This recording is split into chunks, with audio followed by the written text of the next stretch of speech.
So hey there, this is Pransh Verma, or let's get started for next lecture on mechanical properties of fluids. Okay, और पिछले lecture में हम लोगों ने Bernoulli के applications देख लिए थे, टॉर्सल देख लिया था, वेंचुरी देख लिया था, बहुत इम्पोर्टेंट। आज हम दूसरी दुनिया में जा रहे हैं और दूसरी दुनिया में जाते हुए हम एक नाम नया सुनेंगे, रियल फ्लूइड। ठीक है, आज हमारी जो लेक्चर है वो इसी टॉपिक पे रहेगा, रियल फ्लूइड पे, सॉरी। और रियल फ्लूइड में भी हम एक ही प्रॉपर्टी को देखने वाले हैं। द नाम of that property is viscosity. Okay, ध्यान से देखो, रियल फ्लूइड क्या हो सकता है। देखो, the fluid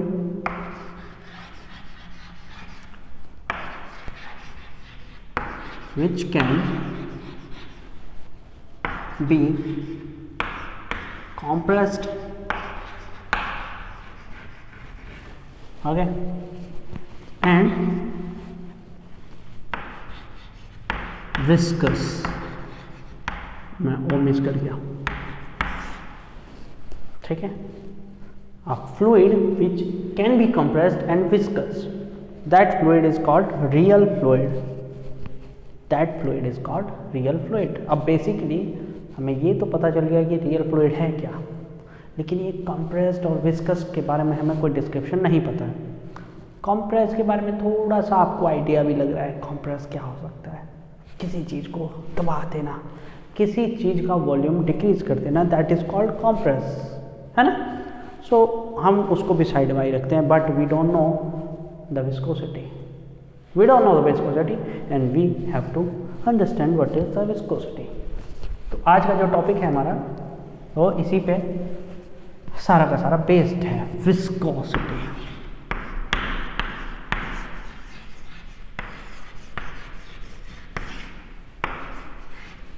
What is this? Actually ये पाया गया, ये मिला हमें, हम जब सोच रहे थे कि एक रिवर है जिसमें वाटर फ्लो कर रहा है। ओके, हम वाटर का ही एग्जाम्पल लेंगे, ठीक है। ये देखा गया कि जैसे ही कोई स्विमर वाटर ऊपर से रिवर में कूदता है, ठीक है, यहाँ से कूदता है और वो तैरते तैरते नीचे की तरफ जाता है, तो उसने ये फील किया, ओके, ये फील किया कि यहाँ पे जो रिवर थी वो सबसे फास्ट फ्लो कर रही थी। The speed of the velocity, speed of the flow of water was maximum at this top of the river. और जैसे जैसे वो ग्रेजुअली नीचे जा रहा था वैसे वैसे वेलोसिटी डिक्रीज हो रही थी, और एट द डेड बॉटम पे, ख़त्म, जहाँ पे कहानी सब ख़त्म है, वहाँ पे वेलोसिटी 0 थी। He found that water is stationary at the bottom. Why it has happened? Now this observation of that swimmer goes to the scientists। Scientist के पास गई वो डिस्कशन, और साइंटिस्ट लोगों ने अब अपनी थ्योरी देनी स्टार्ट की, और सबसे अच्छी थ्योरी जो है वो मैं बता रहा हूँ, क्योंकि एक्चुअल में भी वही चीज़ है। ओके, हाँ, सब साइंटिस्ट लोगों ने न्यूटन का ऑब्जर्वेशन सबसे ज़्यादा अच्छा माना। ऐसा नहीं है कि मैं न्यूटन का ऑब्जर्वेशन बोल रहा हूँ तो न्यूटन ने ऐसा ऑब्जर्वेशन किया, नहीं, मतलब न्यूटन का बेस बना के, न्यूटन की जो फॉर्मूले थे उनको बेस बना के फिर ऑब्जर्वेशन दिया। ओके, किसी भी साइंटिस्ट का नाम यहाँ पे मैं स्पेसिफाई नहीं करना चाहता, लेकिन 2-3 हैं जिनको आप बोल सकते हो, जैसे रेनॉल्ड्स था, स्टोक्स ने बहुत ज़्यादा इसमें काम किया। ओके, तो ऐसे आप बोल सकते हो 1-2 का नाम है। स्टोक्स को ही हम बेसिकली पढ़ने वाले भी हैं विस्कोसिटी में। ओके, तो इनकी ऑब्जर्वेशन थी कि जो ये वाटर है फ्लो कर रहा है, उसकी लेयर्स हैं, उसमें कौन फ्लो कर रही है, लेयर्स ऑफ वाटर फ्लो कर रही है, लेयर्स ऑफ वाटर फ्लो कर रही है। ओके, ठीक है, ये चीज़ समझ में भी आती है कि लेयर्स हैं, वाटर की लेयर्स हैं जो फ्लो कर रही हैं। ओके, now he said कि these layers are moving with respect to each other। नहीं समझ में आया भाई? ये लेयर्स एक दूसरे के ऊपर चल रही हैं। देखो जैसे सबसे नीचे वाली लेयर है, उसके ऊपर वाली लेयर, उसके ऊपर वाली लेयर, उसके ऊपर वाली, उसके ऊपर वाली, उसके ऊपर वाली, ऊपर वाली, ऊपर वाली, ऊपर वाली, ऊपर, सबसे ऊपर वाली, है ना? अब सोचो कि when two bodies moves respectively, एक दूसरे के रेस्पेक्ट में यदि कोई चीज मूव कर रही है तो वहां पे एक चीज आनी चाहिए और जिसका नाम है फ्रिक्शन। क्या नाम है? फ्रिक्शन। फ्रिक्शन आना चाहिए वहाँ पे, एक्चुअल में आना चाहिए। क्यों? क्योंकि दो चीज़ें रिस्पेक्टिवली मूव कर रही हैं and when two bodies moves respectively friction comes there, friction आया। ओके, सब लोगों ने बोला कि फ्रिक्शन आता है यहाँ पे, ठीक है। अब फ्रिक्शन की कहानी मान ली गई, सच मान ली गई कि two layers are making friction on each other, और इसीलिए सब की वेलोसिटी जैसे जैसे डेप्थ ऑफ द वाटर या डेप्थ ऑफ द लिक्विड और डेप्थ ऑफ द फ्लूइड आप जाओगे तो यू फाइंड दैट कि the velocity is decreasing. Okay, now एक पेज फंसा यहाँ पे, एक पेज फंसा। ये जो फ्रिक्शन फोर्स था ना, ऑब्वियसली बात है, you know that friction is a force. Okay, ये जो फ्रिक्शन फोर्स था ऑफ वाटर और फ्लूइड, ये सॉलिड के फ्रिक्शन से थोड़ा सा डिफरेंट था। कैसे? एक्चुअली में सॉलिड का जो फ्रिक्शन है वो कांस्टेंट रहता है, ठीक है। वो मतलब वेरिएबल तो है, बात वेरिएबल है वहाँ पे भी, लेकिन ऐसा नहीं रहता वो कि सॉलिड का, एक सॉलिड है, ये ब्लॉक रखा हुआ है, इस हिस्से पे फ्रिक्शन कुछ और लगेगा, इस हिस्से पे कुछ और लगेगा फ्रिक्शन, ऐसा नहीं होता। फ्रिक्शन केवल पॉइंट ऑफ कांटेक्ट पे लगता है। ओके, लेकिन प्रॉब्लम यहाँ पे है कि ये फ्रिक्शन फोर्स है लेयर्स के बीच में, और लेयर्स तो इन्फिनिटी हैं।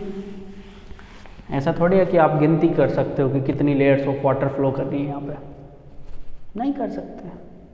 मतलब इन्फिनिटी लेयर्स है हमारे पास।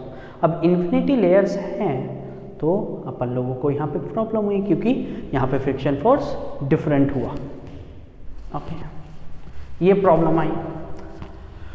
दूसरी प्रॉब्लम क्या आई कि ये फ्रिक्शन फोर्स जब कैलकुलेशन करने बैठे तो ये friction force of fluid proportional हुआ डायरेक्टली एरिया के।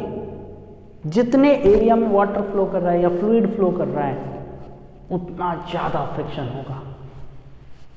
ये फ्रिक्शन, ये प्रॉपर्टी भी फ्लूइड फ्रिक्शन की थोड़ी सी डिफरेंट थी, किसके लिए? सॉलिड फ्रिक्शन से। ओके, क्योंकि वहाँ पे एरिया का कॉन्सेप्ट नहीं था, वहाँ पे फॉर्मूला क्या था? F = μ/n, ये फॉर्मूला था, है ना। तो यहाँ पे ना तो एरिया से कोई मतलब है और ना ही वेलोसिटी से, तो यहाँ पे दोनों ही चीज़ें डिफरेंट आई। ओके, तो साइंटिस्ट लोगों ने इसका नया नाम दे दिया, इसीलिए इसका नया नाम दिया, और इसका नया नाम क्या आया? विस्कोसिटी। क्या नाम दिया? विस्कोसिटी। एंड ये फोर्स जो लग रहा है विस्कोसिटी की वजह से, इस फोर्स को हमने क्या बोला? फोर्स ऑफ विस्कोसिटी या विस्कस फोर्स। ओके, क्लियर है? आसान था। विस्कोसिटी आप कैसे डिफाइन करोगे? It is a property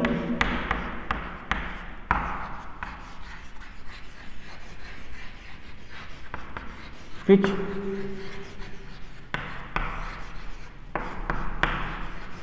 try to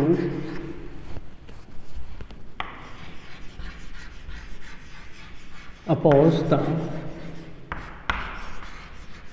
flow of fluid.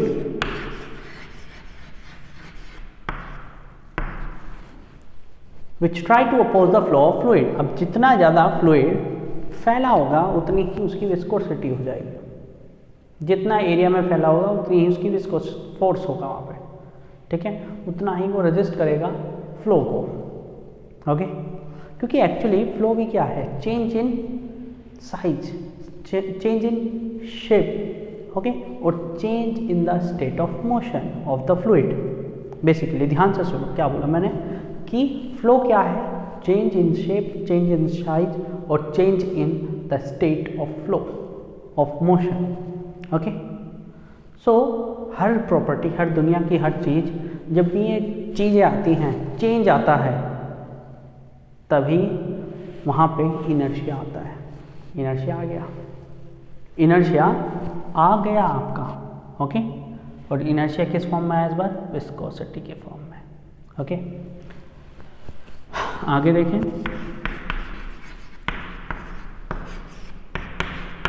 This force is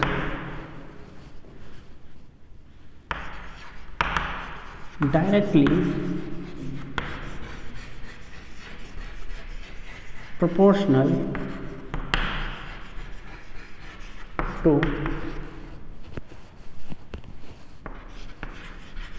the area and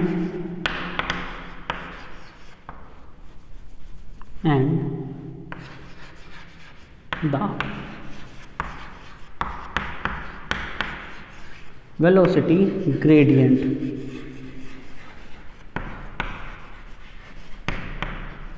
अब ये नई चीज़ क्या है? Velocity gradient. इसके बारे में डिस्कशन करते हैं, आप पहले उतार लीजिए।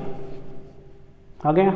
चलिए, मैंने बोला कि this force is directly proportional to the area and velocity gradient. Area तो आप जानते ही क्या है, ओके। अब बात करेंगे हम वेलोसिटी ग्रेडियंट के बारे में, ओके। चलिए, व्हाट इज़ वेलोसिटी ग्रेडियंट? सोचिए इसके बारे में। ये हमें समझ में आया कि जैसे जैसे हम डेप्थ में जाएंगे किसी भी वाटर में, तो किसी भी फ्लूइड के अंदर डेप्थ में जाएंगे तो we get the velocity drop, the velocity drop, okay.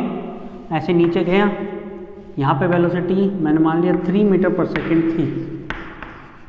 मैं नीचे एक लेयर नीचे गया, जस्ट एक layer, okay, and I got 2 meter पर सेकेंड।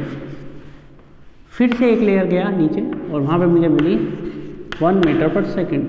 फिर से एक लेयर गया नीचे और वहाँ पे कितनी मिली? 0। मतलब यहाँ पे कोई फ्लो था ही नहीं, ये डेड है, ओके। ये मैंने पाया, ओके, ये चीज़ मुझे मिली।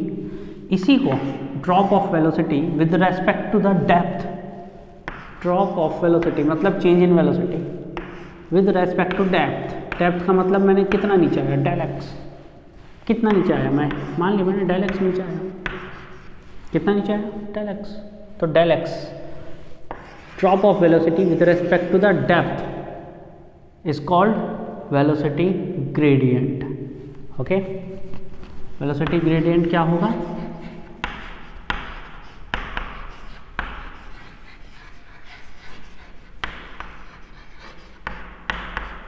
drop of velocity to the depth, okay, this is called velocity gradient, okay, clear? बहुत बढ़िया। एक्चुअली ये हमेशा निगेटिव में आता है क्योंकि यहाँ पे वेलोसिटी डिक्रीज ही होने वाली है, कभी इंक्रीज नहीं होगी। ऐसा नहीं होगा नीचे गए 4 हो गई, कभी नहीं होगा, never never never ever ever never, ठीक, ओके। सो हमें पाया कि ये जो विस्कोस फोर्स था वो 2 चीज़ों के प्रोपोर्शनल था, एक तो एरिया के, ठीक है, और मैं v लिख दे रहा हूँ v, और दूसरा ये मुझे मिला वेलोसिटी ग्रेडियंट। मैं dv लिख दूँ क्या? डिफरेंशियल फॉर्म में लिख देना चाह रहा था मैं, ओके, dv बाई dx और एरिया, ओके। साइंटिस्ट लोगों ने दोनों को मिला दिया, ठीक है, मिला दो भाई, कोई दिक्कत नहीं है, हमें क्या दिक्कत हो सकती है ना, okay. Now they introduce a coefficient and that coefficient is called coefficient of viscosity। बहुत इम्पोर्टेंट कोफिशिएंट है ये 11th क्लास में से। Coefficient of viscosity FV is equal to eta A dV by dx, eta A dV by dx। What is this? This eta is coefficient of viscosity, this is coefficient of viscosity and we call it eta, ठीक है। Now clear है, इतना clear है, बहुत बढ़िया। Negative sign ठोक देना, negative sign miss कर गया मैं। Okay clear. And now if you do have some discussion on eta, so this eta is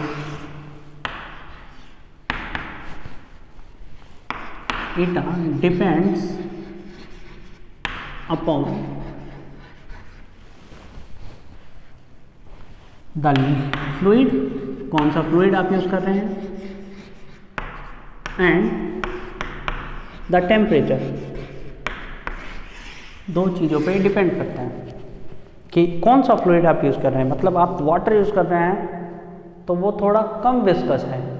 यदि आप कोई ऑयल यूज़ किए हैं, लेकिन जैसे कि सनफ्लावर ऑयल, सोयाबीन का तेल कोई हो, रिफाइंड ऑयल, ओके, या वो कोई सा भी ऑयल हो, तो आप यदि वो ऑयल यूज़ किए हैं तो उसका विस्कसिटी ज़्यादा होगी, क्योंकि उसका फ्लो कम होता है, धीरे धीरे होता है। यदि आप मर्क्यूरी लें, which is the thickest fluid, okay, thickest fluid और ऑल्सो थिकेस्ट लिक्विड, ठीक है, तो उसकी बात यदि करें हम, तो वहाँ पे आपको मिलेगा कि वो सबसे धीरे धीरे फ्लो होती है। क्यों? क्योंकि उसकी विस्कोसिटी ज़्यादा है, उसकी विस्कोसिटी ज़्यादा है। और विस्कोसिटी किस पे डिपेंड करती है? फ्लूइड पे, कि कौन सा आप फ्लूइड यूज़ कर रहे हैं। और दूसरी बात टेम्परेचर पे भी डिपेंड करती है। टेम्परेचर जैसे इंक्रीज करोगे विस्कोसिटी कम हो जाएगी। ऐसा क्यों होता है उसके बारे में भी हमें सोचना चाहिए, क्योंकि मॉलिक्यूल्स के बीच का अट्रैक्शन कम हो जाता है। इसका मतलब ये कम कांटेक्ट में आएंगे, और कम कांटेक्ट में आएंगे तो फ्रिक्शन फोर्स कम लगाएंगे, फ्रिक्शन कम होगा तो विस्कोसिटी ऑब्वियसली बात है कम हो जाएगा, और विस्कोस फोर्स कम हो गया तो ईटा अपने आप डिक्रीज कर जाएगा। ओके ओके, सो यहाँ से एक इम्पॉर्टेंट चीज़ और आती है इसकी, ईटा की यूनिट। तो इसकी यूनिट क्या होगी देखो जरा। फोर्स की यूनिट है न्यूटन, एरिया नीचे जाएगा मीटर स्क्वायर, ओके, और वेलोसिटी ग्रेडियंट इसकी यूनिट क्या होगी? मीटर्स पर सेकेंड पर मीटर, ओके। इस मीटर से मीटर गया, सेकेंड ऊपर गया, and you get the unit of eta that is equal to newton second पर मीटर स्क्वायर। बहुत इंपॉर्टेंट यूनिट है इसकी, न्यूटन सेकेंड पर मीटर स्क्वायर, ओके। और यहाँ से इसका डायमेंशन फॉर्मूला भी बहुत इंपॉर्टेंट होता है। मैं ऐसा क्यों लिखा रहा हूँ आपको? क्योंकि भाई इसकी डायमेंशन फॉर्मूला पूछे जाते हैं।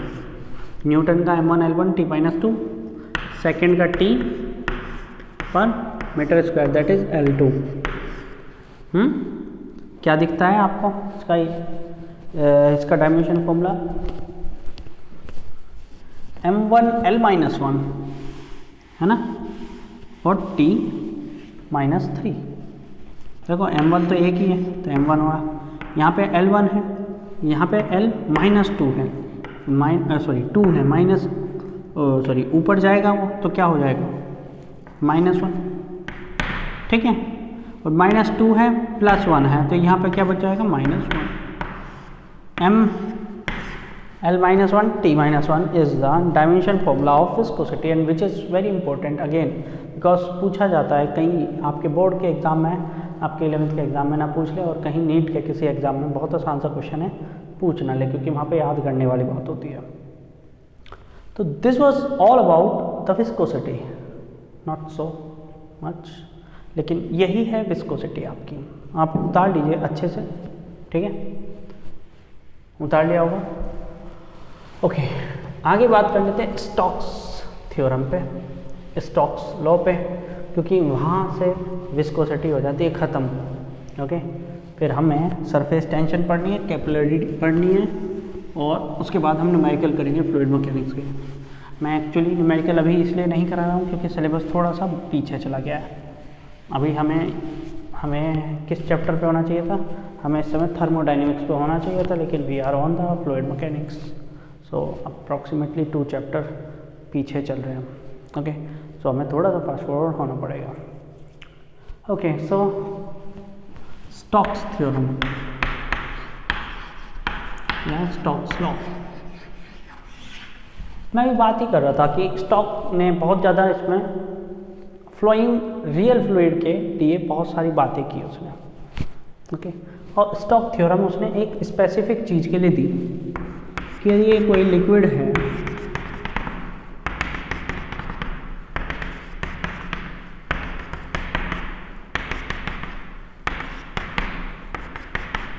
Okay, this is a liquid, okay, उसके अंदर कोई स्फेरिकल बॉडी है, लिक्विड मीनिंग फ्लूइड है, ठीक है, कोई फ्लूइड है जिसके अंदर एक स्फेरिकल मेटल है या सॉलिड है, ठीक है, क्या है, spherical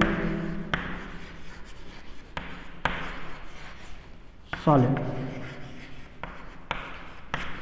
what is this, this is fluid, okay. So let us consider the radius of this solid is r, okay, ठीक, okay, and it is falling inside the liquid या fluid with the velocity of v. ध्यान दो, it is falling inside the fluid with the velocity of v.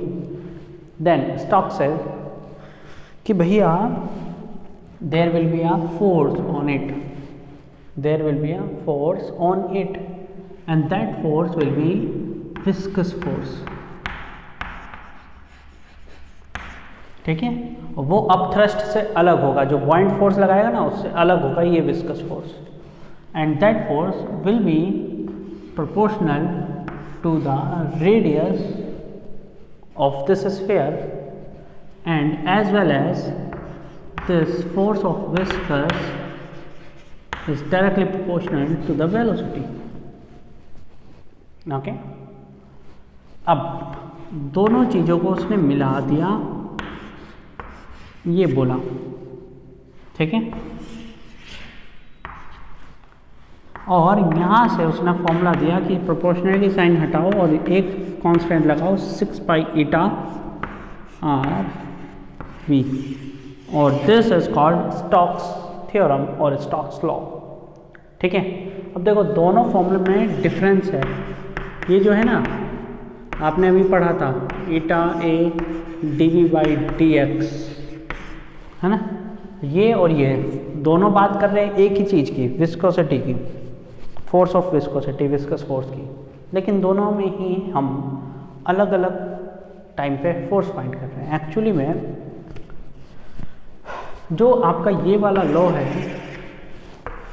It is for the surface, यदि कोई body surface पे move कर रही है, okay, if इस पे लिख लेना आप कि अ सॉलिड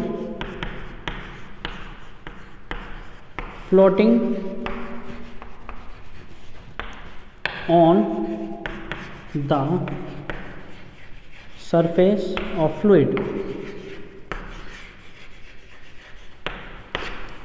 यदि कोई बॉडी कोई भी सॉलिड उसकी सरफेस पे फ्लोट कर रहा है, जैसे कि नाव है, कोई बोट है, तो बोट जो है उसकी सरफेस पे फ्लोट करेगी, तो तब उसमें जो विस्कोसिटी फोर्स होगा वो इतना लगेगा, ओके, तब उसमें विस्कोस फोर्स इतना लगेगा।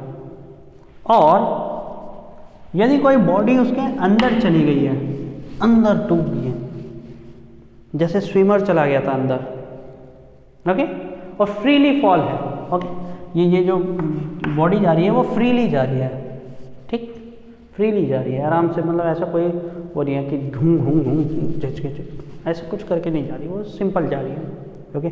आपके जो सिलेबस में कॉम्प्लेक्स चीज़ें नहीं डाली हुई है, कॉम्प्लेक्स के लिए आपको बीटेक करनी पड़ेगी, ओके, ठीक है। तो तब, और एक चीज़ याद रखना, स्फेरिकल ही है, ना ही क्यूबिकल है, ना ही ट्रायंगुलर है, ना ही कोई एनी अदर शेप है, स्पेसिफिकली स्फीयर है, ओके, तब ये आपका फॉर्मूला लगेगा। तो तब ये कब लगेगा, इनसाइड के लिए, और ये कब लगेगा, ऑन द सरफेस के लिए, फ्लोटिंग के लिए। क्लियर है, क्लियर है, बहुत अच्छे हैं। यही सब चीज़ें हैं आपकी जो विस्कोसिटी है, यही दो चीज़ें थी जो विस्कोसिटी में आपकी पूछी जाती हैं। इसके अलावा टर्मिनल वेलोसिटी है जो कि मेंस का टॉपिक है, मैं करा देता, कराने की सोच भी रहा हूँ अभी भी, ठीक। लेकिन मैं सोच रहा हूँ कि वो टॉपिक मैं रखता हूँ बाद के लिए, ताकि आप लोग इसको समझ लें अच्छे से, और हम जब मेंस के लिए कुछ पढ़ेंगे तब टर्मिनल वेलोसिटी का कॉन्सेप्ट हम समझ लेंगे। बहुत आसान है उसका भी कॉन्सेप्ट में, कोई टिपिकल आपको नहीं लगेगा। ओके, बैलेंसिंग ऑफ फोर्स है और कुछ नहीं है, ठीक है। तो इसको पढ़िए, समझिए, अच्छा होगा कि आप लोग बहुत अच्छे से समझ गए, है ना। मिलते हैं नेक्स्ट वीडियो में। Thank you everyone.